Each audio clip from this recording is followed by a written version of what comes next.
Coconut development বোর্ডের সহযোগিতায় এবং কাটাগঞ্জ স্পন্দন এনজিওর ব্যবস্থাপনায় 6 দিনের যে কোকোনাট সেলের উপর হ্যান্ডিক্রাফট ট্রেনিংয়ের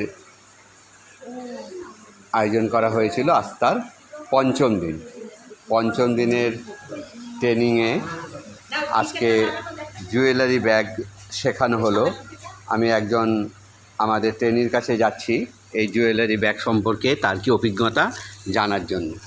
আচ্ছা, এই জুয়েলারি ব্যাগ তো আজকে আপনাদের শেখানো হলো, এই বিষয়ে আপনি কি বলতে চান, কিভাবে শিখলেন? জুয়েলারি ব্যাগ যেটা শেখানো হলো আজকে আমাদের, এটা এখনো যেটা আপনারা দেখছেন এটা ব্যাগ বলতে পারেন, আপনারা এটাকে ক্লাচ বলতে পারেন, যেরকম আমরা মেয়েরা ক্লাচ বলে থাকি সাধারণত।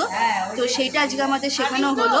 এবার এই ব্যাগটা যেটা, এটা এখনো কিন্তু পুরো ফিনিশিং হয়নি, মানে আমাদের এটা কাজ চলছে। আমি জাস্ট একবার খুলে একটু দেখিয়ে দিচ্ছি। এটা পুরোটা এরকম ওপেন হবে। সো অ্যাজ ইউজুয়াল যারা আমরা মেয়েরা ক্লাচ ইউজ করি আমরা জানি যে এরকমভাবে পুরো জিনিসটা ওপেন হয়। এটা আমাদের এখন পালিশ করা বাকি আছে। এটা পালিশ হবে, পালিশ হওয়ার পরে আমাদের এই ব্যাগটা অনেকে আছে যারা এরকমভাবে নিতে ইউজ করতে পারেন, আর অনেকে পছন্দ করেন যারা আমরা কাঁধে একটু স্টাইলের জন্য আমরা এটাকে ঝোলাতে পারবো। তো সেই জন্য যে ফিতেগুলো সেগুলো এখনও লাগানো বাকি আছে। আমরা এটাকে সেলাই করেছি, কোকোনাট শেলের ওপর সেলাই করে আমরা এই ক্লাচটা তৈরি করেছি। এখন পালিশটা করব, ফিতেটা লাগাবো, তারপর এটা সম্পূর্ণ হবে। এখন প্রসেসিং চলছে, জিনিসটা আকারে এরকম তৈরি হয়েছে। এটা মানে পার্স হিসেবেও ব্যবহার করা যাবে এবং জুয়েলারি রাখার পার্স হিসেবেও ব্যবহার করা যাবে, যেহেতু এটা ক্লাচ একটা, এবং এটাকে টাকা রাখার পারপাসে ব্যবহার করা যাবে। এবং আরেকটা জিনিস যেটা আমরা অনেকে ইউজ করি, বিশেষ করে মেয়েরা, আমরা হেডফোন রাখার জন্য অনেকে এরকম টাইপের ব্যাগ এখন কিনে থাকি।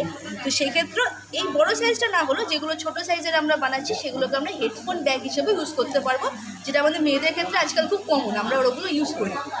আচ্ছা, এটা কি আপনারা মানে ব্যবসায়িক মোডে ভাববেন, নাকি এটা জাস্ট শিখলেন এই পর্যন্তই চিন্তা ভাবনা? আপনাদের চিন্তা ভাবনা? আমাদের স্যার যিনি আছেন আমাদের ওইভাবেই শেখাচ্ছেন যাতে আমরা এটাকে কমার্শিয়াল ওয়েতেও ভাবতে পারি। কারণ 6 দিন শিখছি আমরা, শেখার পর তারপর যদি আমরা এটাকে মানে ইনকামের থ্রুতে সোর্সে নাই নিয়ে যেতে পারলাম, তাহলে আমরা এখানে সময়টা দিচ্ছি কেন? শুধু শিখলেই তো হবে না, এই শেখাটাকে যাতে আমরা আমাদের আর্থিক রাস্তাতেও কনভার্ট করতে পারি, আমরা কিছু টাকা রোজগার করতে পারি, সেই জন্যই এই শেখাটা। এবং যে উপায়ে যতটা সহজ পদ্ধতিতে আমাদেরকে এখানে শেখানো হচ্ছে, আমরা প্রত্যেকেই এখন মোটামুটি মানে রেডি হয়েই আছি যে এটা ট্রেনিংটা করার পরে আমরা গভর্নমেন্টের থ্রুতে কোনো আর্টিসান কার্ড হোক বা যেভাবেই হোক কোনো ওয়েতে আমরা এটাকে শিখে আর কি টাকা রোজগারের পথে এগোবো। আমাদের কাটাগঞ্জ স্পন্দনের তরফ থেকে শুভেচ্ছা রইল। আপনারা কমার্শিয়ালি এই বিষয়টা নিয়ে ভাবুন। আমরা কাটাগঞ্জ স্পন্দনের তরফ থেকে আপনাদের পাশে সর্বতোভাবে থাকব এবং মার্কেটিংয়ের জন্য যেভাবে যতটুকু আমাদের হেল্প দরকার হয় আমরাও করব। ওকে।